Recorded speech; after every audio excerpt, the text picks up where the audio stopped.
close to 500 kilometers range. But this kind of missiles can be launched by land, sea, and air.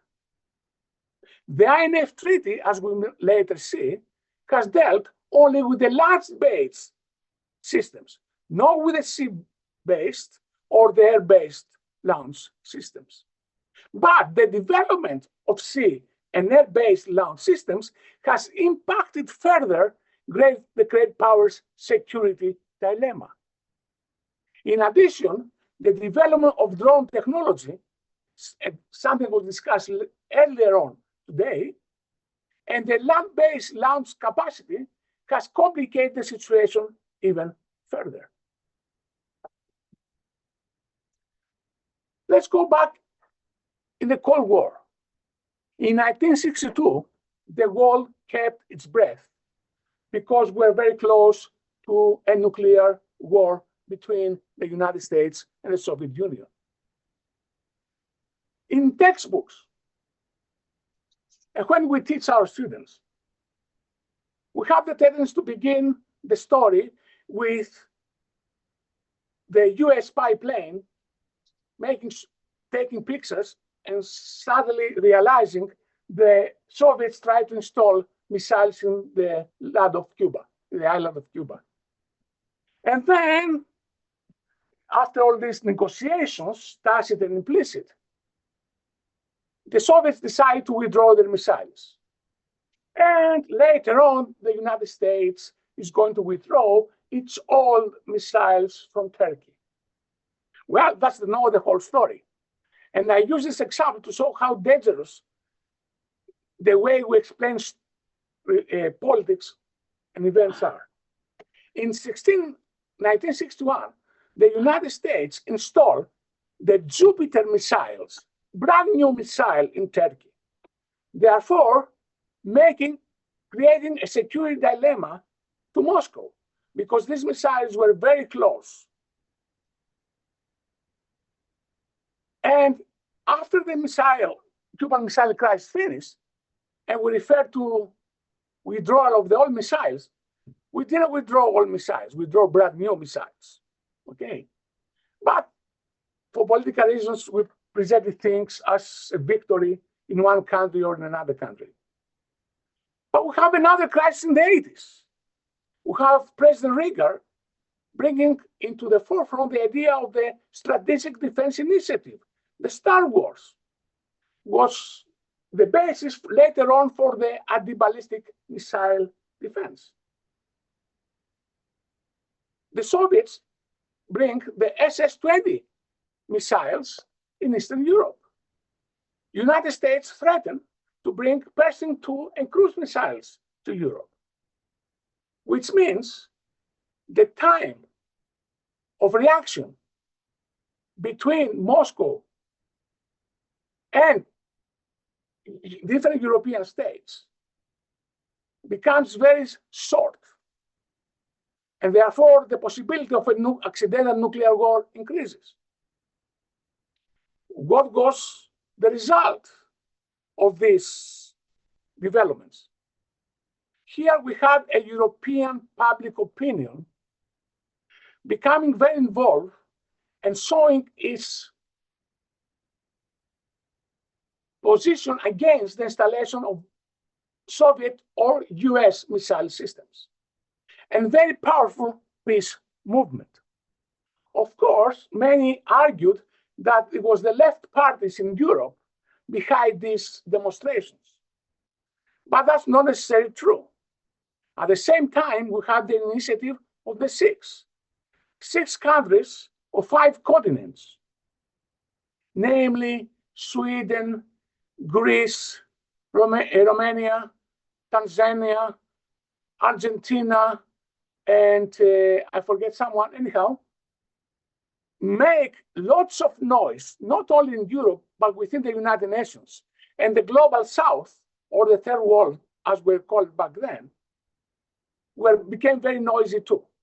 So these initiatives had an important impact on the decision of the US and Soviet governments to deal with these medium and deteriorates missiles in Europe.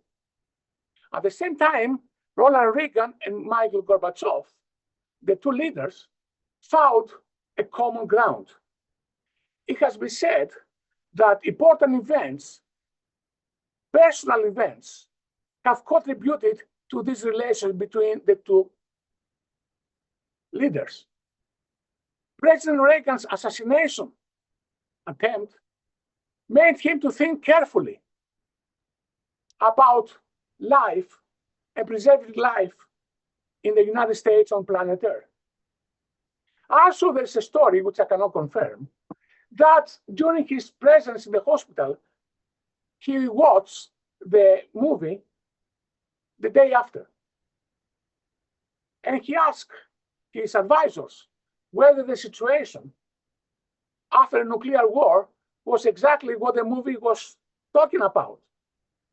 And the answer of his advisors were, no, Mr. President, it was not like that. It's even worse.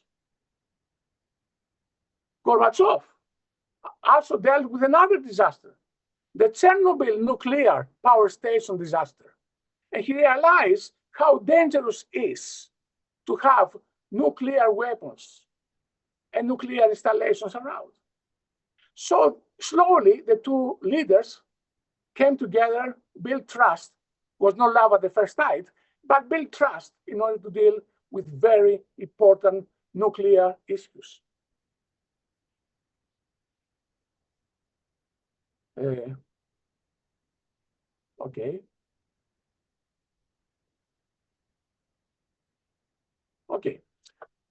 So in 1987, we have the signature of the INF Treaty, Intermediate Nuclear Forces Treaty, which required the two superpowers to eliminate all of the nuclear and conventional ground-launched ballistic and cruise missiles. The treaty marked the first time in history that the superpowers agreed to reduce their nuclear arsenals, eliminate the entire category of nuclear weapons, and employ extensive on-site inspections for verification. That's the slogan that President Reagan introduced: trust but verify. But INF Treaty involved only the ground-based launching ballistic and cruise missile systems. There was also a factor that Moscow wanted to address. What about China? Chinese were building their own nuclear weapons. But the United States didn't want to hear about that because China was not so important back then. So, because of its weakness, Russia accepted to proceed with the destruction, elimination of all its intermediate and medium-range missile systems. At the same time, the INF Treaty had a positive effect on other arms control agreements and relevant international negotiations. In other words, good relations among the two superpowers led to ability to negotiate further arms control agreements and stabilize the environment in Europe as well as around the globe.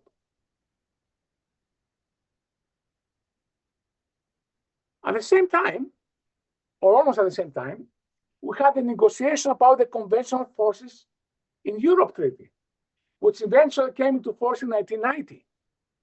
The treaty established limitations, equal limitations between NATO on the one side and Warsaw Pact on the other. And weapon systems, which were not inactive units, had to be placed in designated permanent storage sites. None of the two powers could possess more than approximately 1/3 of the armaments throughout Europe, starting from the Atlantic and finishing in the Urals. Like the INF Treaty, the CF Treaty also have a positive effect on other arms control regimes. Now, the honeymoon between Reagan and Gorbachev was replaced slowly with a new environment between security environment between Washington, D.C. and Moscow. And therefore, we see the steady deterioration of the US-Russian relations. And the question is why? First of all, was the failure of the economic restructuring in Russia, where the United States played a very important role. Then we have the Yugoslav wars and the sidelining of Russia because Russia was very weak back then. Then we have the Kosovo War and the bombardment of Serbia. And Serbia and Russia, because both are Slavic nations, had historical ties, something that Russia didn't like. In the same year, 1999, we have the first wave of NATO enlargement with the inclusion of Poland, Czech Republic, and Hungary. Of course, Russia didn't like it, but couldn't say much. But following the disintegration of the Warsaw Pact and the emergence of new parties to the CF Treaty, it became necessary to revise the CF Treaty and improve its operation within the changing security environment. In 1999, we have the so-called adapted CFE Treaty, which established national and territorial ceilings on conventional armaments and equipment instead of original bloc limitations, and allowed the states, the successor states to the Soviet Union, to temporarily exceed the established limits in case of military exercises and temporary deployments. Okay. Now, the adapted CF Treaty was to enter into force when all 30 states had to ratify the agreement. By the year 2007, only Belarus, Kazakhstan, and Russia had done so. NATO countries did not do it. And there was a reason for it, because Russia had not withdrawn its forces from Moldova and Georgia as had promised. Ukraine ratified the treaty, but did not deposit its instrument of ratification within the Netherlands, where supposedly all 30 states had to depose their ratifications. Because of that, in 2007, Russia suspended its implementation of the treaty in an effort to get all the rest 26 countries to adopt the adapted CF Treaty. Since then, nothing happened, and both the US and Russia withdrew from the treaty last year. Meanwhile, the US withdrew from the Anti-Ballistic Missile Treaty, which was the main pillar of the deterrence strategy of both countries. In the same year, we have the discussions about the new wave of NATO enlargement that takes place eventually in 2004. Now, Russia is very disturbed because NATO comes very close to its borders. In the year 2007, the administration of George Bush Jr. decides to install missile interceptors in Poland and Czech Republic. The reason given is that if the Iranians use a missile to attack any European country or US military base in Europe, these interceptors were able to destroy that missile before it reaches Europe. The problem is that the advisors of President Bush did not provide him with what nuclear scientists and technology experts were saying. The interceptors are not good enough to do that job. And by installing them in Europe, we're creating an additional pressure on Russia, and Russia would react. The same thing happened in 2002.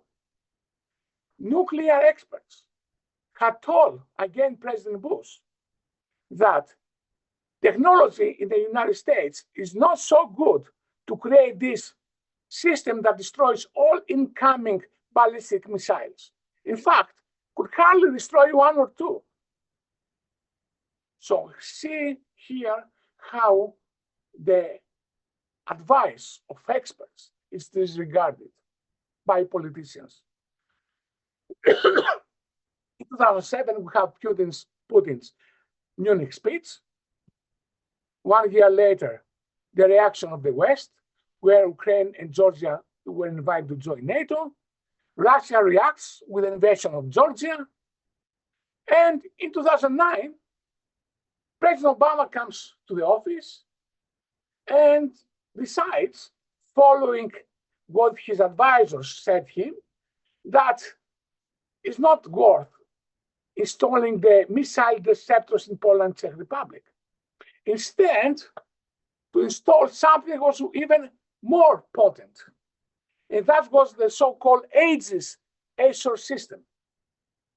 This announcement was made by President Biden today, who was the vice president before, was to be installed gradually, starting from 2011, and become very capable by the year 2020. And this Aegis ASOR system could bring both conventional as well as nuclear warheads. And it was to be installed, could be installed in Romania, and was installed, and later on in Poland. And now these missiles were very close to Moscow. The time reaction for Moscow was very short.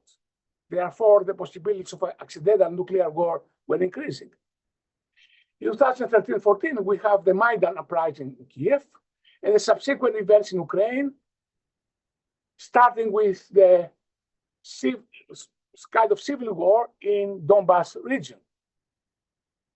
In the same year, in 2014, the US accused Russia of developing a new medium-range missile. It was a land-based variant of the Novator Cavalry cruise missile that employed by the Russian Navy. We should not forget, sea-launched and air-launched missiles were excluded from the INF Treaty. But having missile systems that could go beyond 500 kilometers and launch from ground, that was a different case altogether. Meanwhile, we have the Minsk Accords that could not produce any results. In 2017, President Trump announces the withdrawal of the United States from the INF Treaty that takes place in 2019. Initially, Putin makes a commitment not to produce and deploy this kind of systems unless the US does it again. These negotiations between Russia and the United States takes place in 2021 and they fail. And as a result, very soon, we have the Russian invasion of Ukraine. Why? Because there was suspicion that if Ukraine joins NATO, then the United States will place this kind of missiles in Ukraine, and then the time reaction for the Russian Federation will be even less than before. At the same time, we have the development of new Russian missile capabilities and delivery systems. So you may imagine how the military relations between the two superpowers have developed. Now we have the NATO's decision to install medium and intermediate-range missiles in Germany by 2026. And very soon, very recently, a few weeks ago, President Putin threatened to produce and deploy new missiles in the territory of the Russian Federation, very close to Finland, Poland, Romania, Bulgaria, but also to other European states. So the nightmare that we're facing in Europe in the 1980s comes back. So what is the contemporary situation? The fear of an accidental nuclear war increases, and we don't say much. Which are the general conditions leading to an accidental nuclear war? Problems with observation and monitoring systems. Problems with communication and command and control systems. And vast technology that limits reaction time, leading to possible preemptive strikes. Now, specific conditions between US and Russia that might lead to an accidental nuclear war include US and Russia are involved in a war situation today. They believe, as I said before, in winning a nuclear war.